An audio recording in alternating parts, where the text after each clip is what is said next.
Hey there, welcome. If this is your first time around here, I hope you're enjoying your time so far. If this is the type of content you want to see more of, be sure to throw me a like, subscribe, and jump in on the conversation down in the comments. If you'd like to check out photo sets of the other gear I'm currently testing, or if you'd like to have a more detailed look at some of my other builds, be sure to follow me over on my Instagram as well. Today, we're taking a look at the Triad, a Bullpup conversion for mil-spec AR-15 lowers based around a few of the major bufferless uppers out there. The version we're looking at today is for the Foxtrot Mike series of bufferless uppers. They also have a version for the BRN 180 and recently added the PSA Jackal to the list. At the time of filming this, the unit is currently only available for pre-order, and the unit we will be taking a look at today is a pre-production model. But before we dive into all that, let's talk about today's sponsors. First of whom is A3 Tactical. They sent over the Triad kit for us to take a look at. This model is not mine to keep, but I think it's important to be transparent about how I get my hands on the products I feature, especially a pre-release item like the Triad here. I'm a big fan of A3 Tactical and have used their products for years. When I saw them posting about the Triad on Instagram, I reached out and asked if I could do a feature on it. They were kind enough to agree to that, and because of their generosity, I can show it off to you guys today. Big thanks to A3 Tactical, you guys rock. Also, SMS Lasers sent over this XK68 laser AMI module for us to check out. Pretty cool story here. I've been testing these SMS lasers out for the last few months on my own dime. They seem like a great alternative to getting an airsoft pack if you're not trying to drop more than a couple $100 on a laser AMI module. I currently have 3 of the XK68 combo units. They provide a 1000 lumen white light, a 5 milliwatt IR laser, and a 5 milliwatt visible green laser. And in short, they're sick. I haven't had any issues other than needing to add Loctite to the mounts. But I think we all kind of wish they had one that was an IR illuminator instead of a white light. Well, SMS reached out after seeing some of my content on the XK68 and asked if I'd be willing to check out some of their other products. And that opened the door to discussing an IR illuminator version of the XK68. And boom, they listened. SMS put together an IR illuminator version and sent it over for me to check out. I'll have a full video coming out on this one once I get a little bit more time behind it, but don't sleep on this. They are available now directly from SMS, and I have a feeling they aren't going to be easy to find soon. Next up is Global Ordnance. They are today's ammo sponsor and provided all of the 223 I used in today's video. Without the kindness of companies and individuals like these, my videos wouldn't be possible, and I'm so grateful for each of them.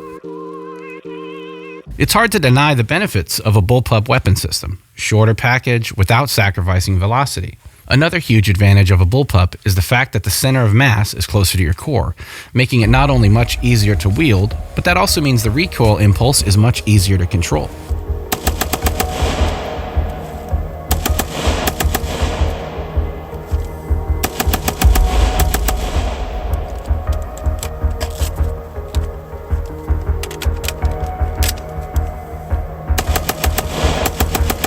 Less overall length means there's just less leverage to create muzzle rise. Combine that with being able to grip the rifle comfortably at the extreme end of the rail, and recoil is incredibly easy to combat. The length of pull is adjustable on the Triad through different size butt pads. With this butt pad on here, the length of pull lands right about where I typically set my adjustable stocks. Also, check this out. Not only does the length of pull almost land exactly the same as my GPR, but the vertical grip placement is nearly the same as well. A very similar 16-inch 5.56 barrel in a package that is 8 inches shorter. With a pin and weld 16-inch barrel, you're looking at an overall length of 26 7/8 inches when paired with this Silencer Co. ASR muzzle brake.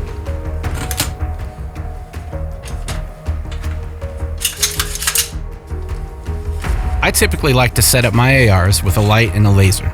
To avoid light splash or obstructions to the laser, this means you've got to run those units near the end of your handguard. Having this much weight at the end of a traditional AR makes for increased fatigue. But with that weight shifted closer to your body with the Bullpup configuration, it becomes way less taxing to keep it shouldered.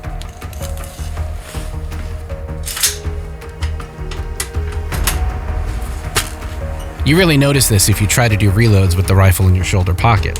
But with the Triad, that's almost its most natural position to reload from. Even with a lighter weight rifle with a similar light and laser setup, I'm going to want to get that rifle into my workspace instead of keeping it shouldered while doing reloads. Reloading in general is a breeze with the oversized mag release. Its position on the body makes it super easy to strip magazines. Here you can see a side-by-side of me reloading a standard AR versus the Bullpup configuration.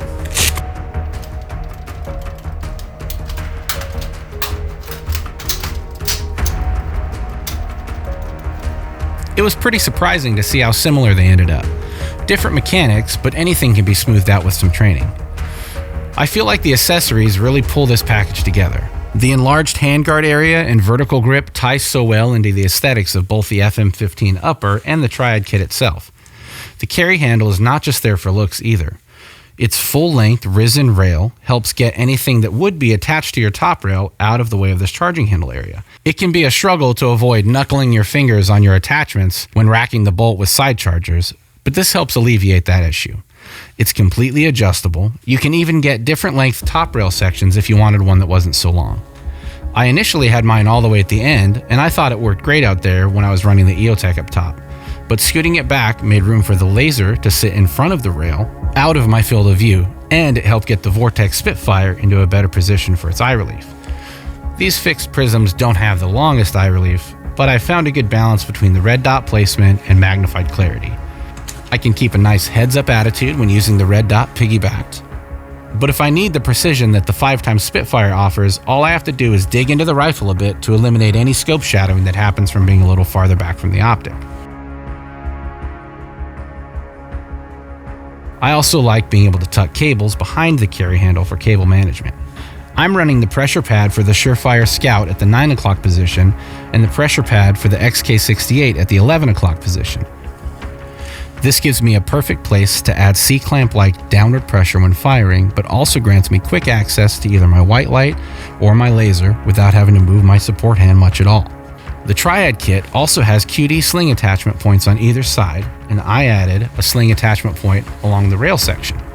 It's pretty handy having M-LOK rail sections all along what has become the body of the rifle. The more and more I play with sling setups, the less I like having the sling at the extreme end, so being able to add an attachment point closer to the body was great. A3 includes a pistol grip that feels a lot like the Driven Arms Co. vertical crossover grip. The only reason I bring up the Driven Arms Co. grip is because I use a larger version of the crossover grip on a few of my builds. I actually think the profile of this one is very similar to the VCG-L I thinned out and stippled. This has aggressive stippling and its grip angle is nice and steep, how I prefer my grips most of the time. But it's just a standard AR pistol grip adapter, so you can throw whatever you want on there. The safety is ambidextrous, and even if bullpups aren't the best for left-handed shooting, it's still handy for manipulating the safety with your index finger if that's what you're used to. Typically, bullpups aren't known for their triggers. Well, they're known for how garbage they are, and while there are still some great bullpup trigger kits out there, they will still all mainly be a typical transfer bar bullpup trigger. The AUG, the P90, and even the SCY bullpup kit all use a transfer bar that moves along the body of the rifle to actuate the trigger housed in the rear of the weapon. This is where the Triad takes its biggest departure from a traditional bullpup. The Triad uses a standard pivoting trigger that we're all used to in our AR-15s. This is then attached to a bell crank that actuates the trigger in the rear of the kit, which, by the way, is a great trigger. The Rise Armament Rave 140 is included with the kit. It's an incredibly crisp trigger, coming in at 3.5 pounds. Combine the pivoting trigger of the Triad with the Rave 140, and you've got a great feeling trigger. Honestly, my biggest surprise from the whole experience was just how good the trigger feels. I don't feel like the Triad changes the Rave 140 at all, and that's a great thing. I use the Rave 140 in a bunch of my own builds, including my GPR build, so I was incredibly excited to see the Rave 140 trigger included in the kit. Another thing that isn't part of my prototype that I have heard will make the final kit is a little window so you can fine-tune the trigger buffer without having to pull the whole kit apart. Because I am A, somebody who death grips the trigger during build drills, and B, somebody who really loves build drills, I ended up rattling mine loose, and that little window would have been nice to have instead of having to pull the thing apart to tighten it up. The kit is extremely intuitive to take down and rebuild. At no point did I feel lost trying to do maintenance on it. But again, this is a prototype, so there isn't Loctite or anything like that, so I'm not too worried about that in the end. Loctite everything along the way if you're making adjustments, and you'll be golden. Let's ghost that trigger together. There's no take up, we're right to the wall. Get the reset. Try it again.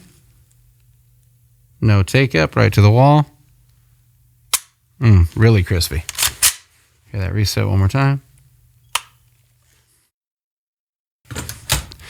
That thing feels so nice. Before we dive into the materials of this build, let's go shoot this thing some more.